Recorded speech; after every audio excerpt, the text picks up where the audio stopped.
thank you so much for taking your time. Yeah, thanks for taking your time. Oh, my pleasure. I know the easiest comparison MCU-wise for the Thunderbolts is probably the Guardians of the Galaxy, pairing up a group of misfits who rise to the occasion to be heroes. But I want to know what movies outside the MCU that inspired this story that might surprise people. Sure. Yeah, and I think we talked about that, in the Guardians, and obviously James did such a great job with that, and looked at this more as, as opposed to this kind of traditional set of outcasts or misfits. These are people like John Walker or Alexei who were once kind of the central hero, or at least for a moment, until things didn't work out.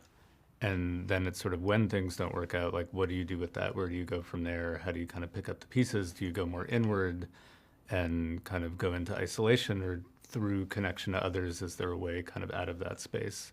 And so I think, like, initially, I made a reel when I was pitching that I know the Toy Story 3 thing is around, but it had just sort of scenes from a bunch of different movies where it was, characters thrown together in a situation where they have no reason to trust each other, but they're going to have to if they want to get out of it. So it had that sequence from Toy Story 3 where Lotso betrays them, and it had Mission Impossible 4 and Ronin and Reservoir Dogs and Breakfast Club. And I mean, none of those are this movie should be like that movie, which is always kind of how it comes out online. But I think just finding scenes that they felt like they had that inherent tension was just a kind of North Star for where we wanted the story to go.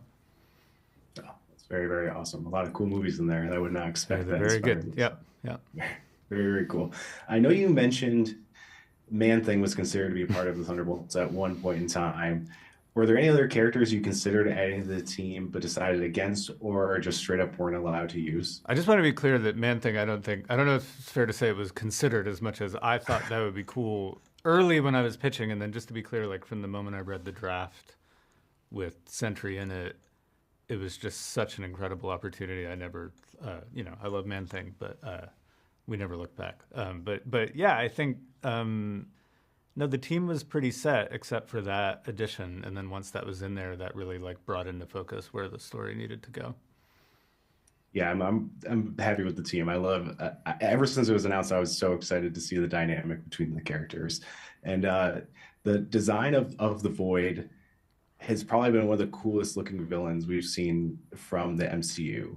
Where did you get the idea from that look, and what was the process of achieving that specific look? Yeah, from the beginning of the process, Kevin said, make it different. Can you do something, can you make it in camera? And I was like, I don't know if there's a way to do the Void, like, truly in camera, but at least in that spirit. And we had been looking at references from, Being John Malkovich and early Gondry stuff, just for, like, how kind of some of our more surrealist sequences feel. So there was this idea of trying to have it be as in camera as possible and tactile. And it felt like just whatever would feel the least CG, which of course in the end takes a lot of very detailed work from ILM to essentially make a silhouette, but with some amount of edging. But we just shot Lewis, and so that his performance is in it, even if you're seeing very little of it. And then the eyes themselves, those are his real eye movements. And it's interesting because when you have so few elements, the subtleties really make a difference, where if you keep those kind of eye lights on the whole time, all of a sudden it feels like